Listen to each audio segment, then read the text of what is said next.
Hi everybody, this is your final video notes for your section on multiplying and dividing rational numbers.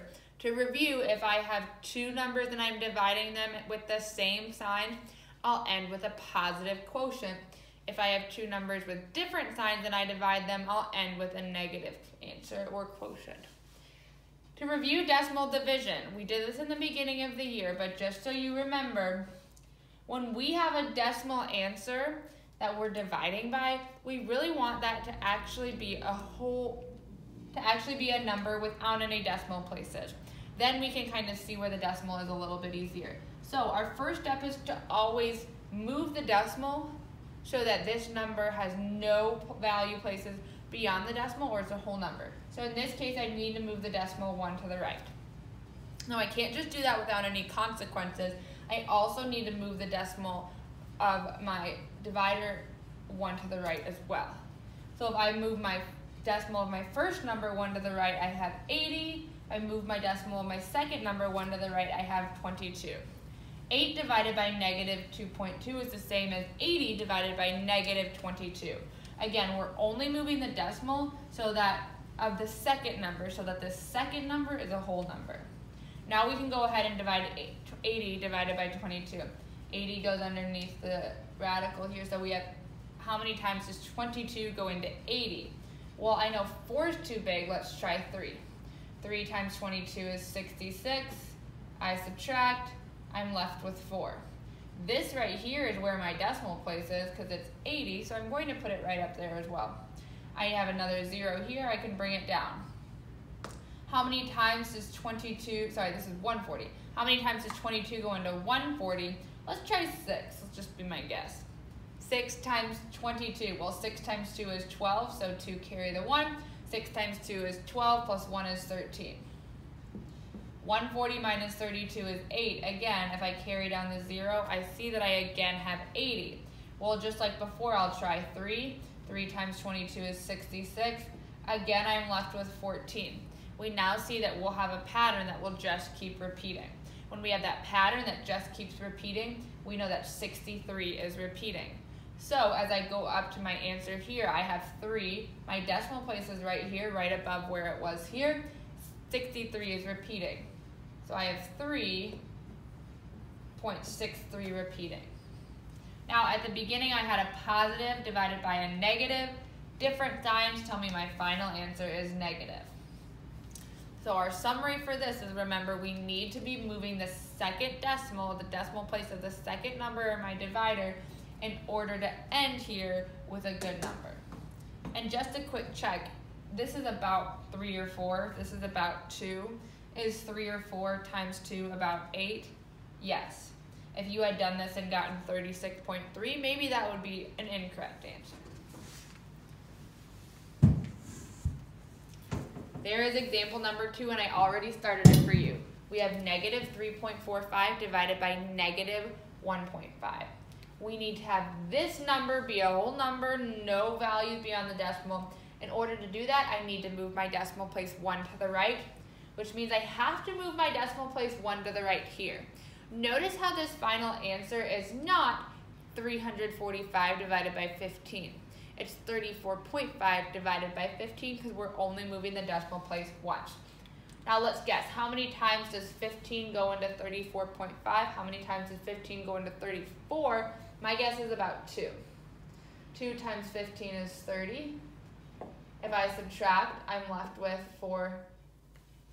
It would technically be 4.5, but we're not going to worry about the decimal right now. How many times does 15 go into 45? That's nice and easy to see. 3 times 15 is 45. I'm left here with a remainder of 0, which means this decimal is a terminating decimal. Now the decimal was found right here, so I also know that my answer right there will have 2.3. It's a negative divided by a negative, so my final answer is 2.3. I knew my decimal was right here just because that's how I line up my numbers. Let's try example 3. Now, example 3, just remember, we need to always follow the order of operations when we have multiple numbers. When in doubt, we need to read division from left to right. The order of division matters, just like the order of subtraction matters. We first need to handle what's inside the absolute values though, because those behave kind of like parentheses. We need to first divide negative 15.4 by 2.5. Now again, this decimal place needed to be moved 1 to the right, as does this. Now I have 154 divided by 25. Well, I know that 150, I can get clear factors with 125. So 150 divided by 125, I'm pretty sure that I can fit 6 25s into 154. 6 times 25 is 150. That leaves me with 4 remaining. Now I can add a decimal here. Just adding 0 beyond the decimal is just the same as 154. Carry down the 0. How many times does 25 go into 40? Well, not quite 2, so we'll try 1. Again, our decimal place is right here because we're lining it up. 1 times 25 is 25. 45 minus 25 is 15. I can carry down another 0 to get 150. How many times does 25 go into 150? Well, we've already done that right here, 6. So I know my answer right here is 6.16. Now let's just talk about whether it's positive or negative. A negative divided by a positive has to be a negative. So this is the absolute value of negative 6.16 divided by negative 0.8.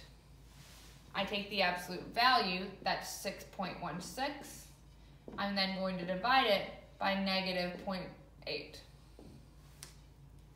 I need to move the decimal place 1 here, which means I'll move the decimal place 1 to the right here as well. Let's try this division now.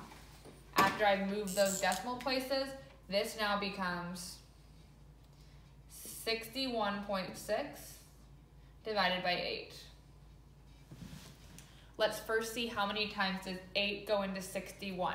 I know that 8 times 8 is 64, so let's try 7. 7 times 8 is 56. I can subtract 61 minus 56. That would get me 5. I'll bring down my 6 as well. Now I have 56. Our decimal place is right here because we lined them up. 8 times what is 56? Well, 7 again. 7 times 8, 56. I can subtract these here as well. My final answer there then would be 7.7. Let's talk about whether it's positive or negative. If I take a positive and divide it by a negative, my final answer is negative. So my final answer here is negative 7.7. This is a long problem, but just make sure, again, we're following order of operations.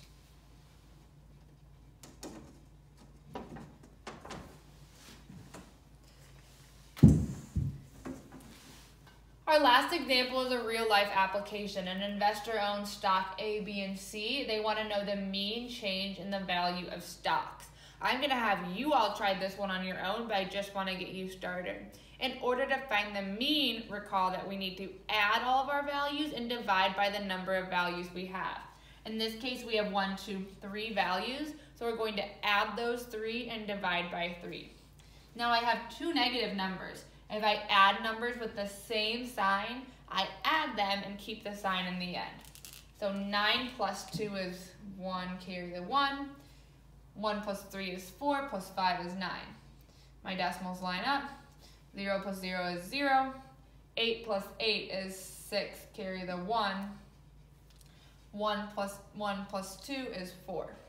So I know that those two numbers add to negative 460 plus 0.91. Now I need to add 127.28. If I add 127.28 to a negative number, since the signs are different, I need to take the bigger absolute value and subtract the smaller. So even though this is negative right here, in order to find my answer, we'll take the bigger answer minus the smaller answer. No matter what you get here, my final answer must be negative since the sign of the greater absolute value was negative. Go ahead and complete this problem on your own, as with the other on your own.